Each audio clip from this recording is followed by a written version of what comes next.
Allez, on continue donc avec la...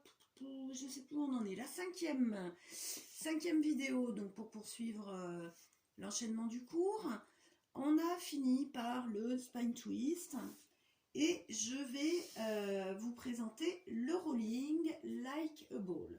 Avant de vous présenter le rolling, j'en profite juste pour revenir sur une petite précision ici dans notre mouvement du spine twist.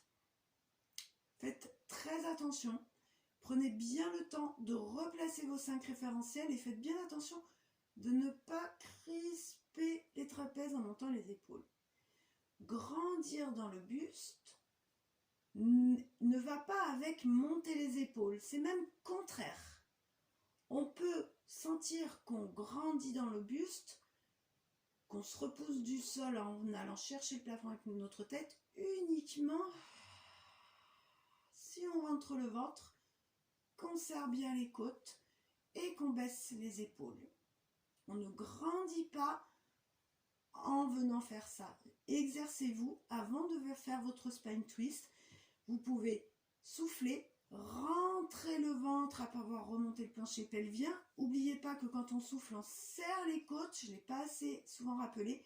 Et en même temps, vous pouvez baisser les épaules. Ce qui fait que vous pouvez faire, avant de commencer votre spine twist, vous pouvez inspirer, monter les épaules volontairement pour pouvoir les abaisser en même temps qu'on souffle, qu'on rentre le ventre, qu'on serre les côtes et qu'on allonge la nuque, qu'on va chercher à percer le plafond avec notre tête. Vous pouvez faire ce mouvement, inspire, souffle, grandit par le centrage, l'abaissement des épaules, l'allongement de la nuque. Ici, ça doit faire du bien, ça doit vraiment étirer tous les muscles du cou et détendre les trapèzes. Ici, souvenez-vous, ne sont pas contractés quand je descends les épaules. Donc, prenez le temps. Inspire, vous n'êtes pas obligé de monter très haut, hein, sans crispation. Inspire, monte, souffle, centrage, côte qui se resserre sur le souffle, abaissement des épaules, allongement de la nuque. Une fois que vous êtes bien placé, avec cette sensation de vraiment garder les épaules basses, allonger la nuque, vous pouvez ici placer votre spine twist, les mains en prière. Pour ne pas avoir à remonter les épaules, tout le temps que vous allez faire le mouvement, vous allez imaginer que vous avez les coudes posés sur une table. D'accord? Donc, allez chercher cet appui sur cette table imaginaire. Ça va vous aider à garder les épaules basses et isoler le mouvement que sur la colonne thoracique et le travail qu'on va chercher dans la taille. On tourne parce qu'on ressent cette contraction dans les obliques. On a aussi, j'ai oublié de vous le dire, un travail musculaire au niveau des multifida, des spinaux ou des érecteurs du rachis, tous les muscles du dos ici qui permettent de tenir la colonne vertébrale. Dernière petite précision, quand vous avez fini votre spine twist, si vous ressentez un peu de tension dans les muscles du dos, c'est normal parce qu'ils ont travaillé. On essaie toujours quand même de limiter le nombre de répétitions pour ne pas avoir trop de tension. Quand on sent que ça commence à être tendu, on arrête, d'accord? Cherchez plus à faire de la qualité, de la précision et répétez plus, faites moins et plus souvent, tous les jours un petit peu, que trop en force sans sentir vraiment les choses. Quand vous avez fini votre spine twist, vous pouvez d'abord incliner la nuque si vous sentez que c'est un peu tendu et surtout vous pouvez enrouler la nuque ici.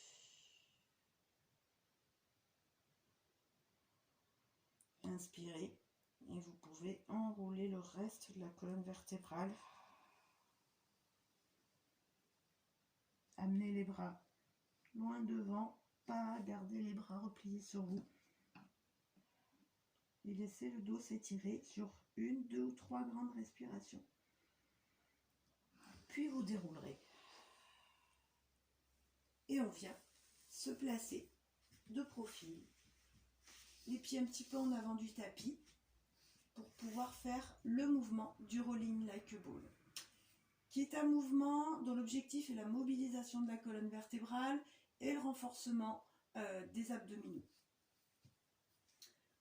Je vous le montre et je vous l'enseigne. Option éducative, dans la position des jambes, on va avoir un placement où les jambes vont être en chaise renversée.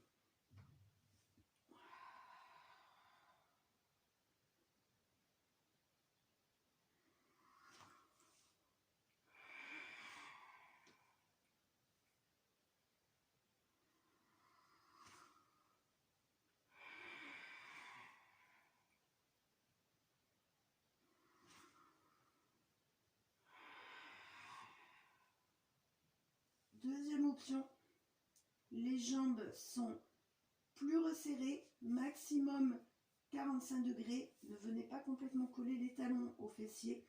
Les pointes de pied sont tendues et jointes. Je ne sais pas si vous voyez. Première option, ok, on ne voit pas. Première option, je suis largeur bassin. Hein, largeur bassin. Deuxième option, j'ai les pointes de pied qui sont serrées. D'accord? Et c'est le même mouvement, mais c'est plus difficile dans cette position. Donc commencez d'abord par la version éducative et ensuite ici.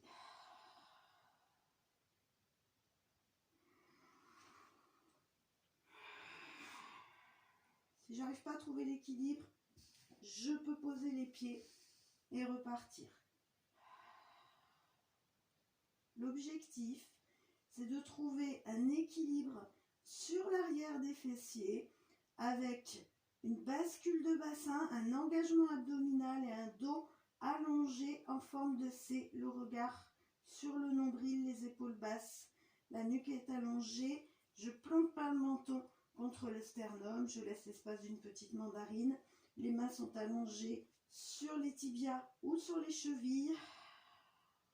Ici, ou dans la version éducative, jambes en chaise renversée, largeur bassin. Objectif déjà, trouver l'équilibre sur l'arrière des fessiers avec notre respiration thoracique pour garder l'engagement abdominal. Ok, pour venir trouver cet équilibre, comment on peut faire? Assez simple. On va d'abord garder les pieds au sol. Placer nos 5 référentiels avec l'allongement de la colonne dans cette position assise. Puis on va, sans se tasser, sans enrouler les épaules en avant, juste comme le roll-up, basculer le bassin pour trouver l'appui sur l'arrière des fessiers, sur l'arrière des ischions. Là, je suis sur mes ischions. Là, j'ai les fessiers relâchés, un engagement uniquement abdominal et j'ai l'arrière, l'appui sur l'arrière de mes ischions. De là, j'ai gardé les pieds au sol, les mains ici. Je vais un petit peu rapprocher les pieds. Essayez de consolider cette position en creusant davantage le ventre. Et petit à petit, en conservant la bascule du bassin qui fléchit mon dos, je vais rapprocher mes pieds. Et il y a un moment donné où on peut soulever les jambes du sol sans rien bouger d'autre que les jambes qui se soulèvent du sol. Par contre, si j'essaie de soulever les jambes du sol alors qu'elles sont encore assez loin, alors que les pieds sont assez loin du bassin, je ne vais pas pouvoir. C'est impossible. Forcément, ça va tirer mon bassin en avant, ça va me faire cambrer. Donc prenez bien le temps de vous installer dans votre bascule, dans votre engagement abdominal. Rapprochez les pieds en les gardant au sol, en décollant les talons du sol pour pointer les pieds. Et ensuite, vous verrez que vous pourrez effleurer le sol et que vous pourrez après amener les jambes ici. Soit version éducative, soit pointe de pied jointe, les genoux maximum largeur d'épaule. On garde le regard sur le nombril, ça nous permet de nous concentrer à garder le ventre rentré sur la fin du souffle. On garde le ventre rentré quand on inspire. Et on va venir sur le prochain souffle, se concentrer pour garder le ventre rentré en inspirant et en faisant le mouvement. Sur l'inspire, je roule en arrière. Sur le souffle, je roule en avant. Vous voyez, j'ai pas été très loin, c'est pas grave. L'important, c'est de prendre petit à petit la mesure de la bascule, rouler sur la colonne sans toucher la tête. Il ne faut pas perdre le contrôle et que le mouvement ici, les jambes, tout s'écroule sur vous et que vous tassiez tout le poids du corps, tout le poids des jambes qui viennent casser la nuque avec un fort appui sur le sternum et sur les cervicales. D'accord? Donc gardez bien l'image que vous avez un petit ballon ici coincé entre le creux du ventre et les cuisses. Prenez le temps de baisser les épaules, de regarder votre nombril, de contrôler votre centrage sur l'inspire.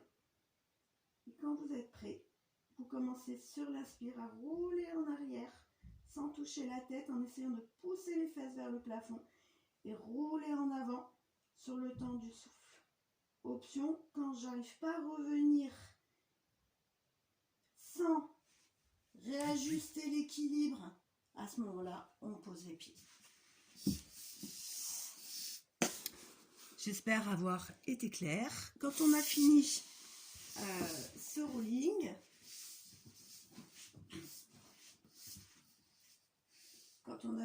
rolling, on vient se tourner de l'autre côté pour faire notre side bend de l'autre côté. Je vous montre de dos, peut-être que ça peut être intéressant pour vous d'avoir un autre aperçu. Les jambes fléchies à 90 degrés, bien vérifier que vous avez les deux genoux l'un au-dessus de l'autre. Sinon, ça va provoquer un décalage. Si vous avancez le genou du haut par-dessus le genou devant, ça va provoquer un décalage dans votre bassin. Donc, bien les deux genoux l'un au-dessus de l'autre. Bien repousser la taille du sol, allonger la nuque dans le prolongement de la colonne vertébrale. Prendre le temps de souffler, de retrouver nos sensations dans nos 5 référentiels. Et uniquement quand on est préparé, on fait 1 ou 2 respirations pour se préparer et on souffle. On lève le bassin en veillant bien à garder les deux hanches l'une au-dessus de l'autre. On lève le bassin à la verticale comme si glissé contre un mur. On va ressentir, on sait qu'on est juste dans le mouvement quand on ressent la contraction ici dans les obliques. Ne pas pousser le bassin en avant ni les épaules. Les épaules restent l'une au-dessus de l'autre et les deux hanches restent l'une au-dessus de l'autre avec les deux genoux qui s'appuient dans le sol. Option 2, uniquement si on maîtrise cette option 1. Je souffle et je tends la jambe en la faisant glisser au sol dans le prolongement de la hanche. Ok, la suite au prochain numéro.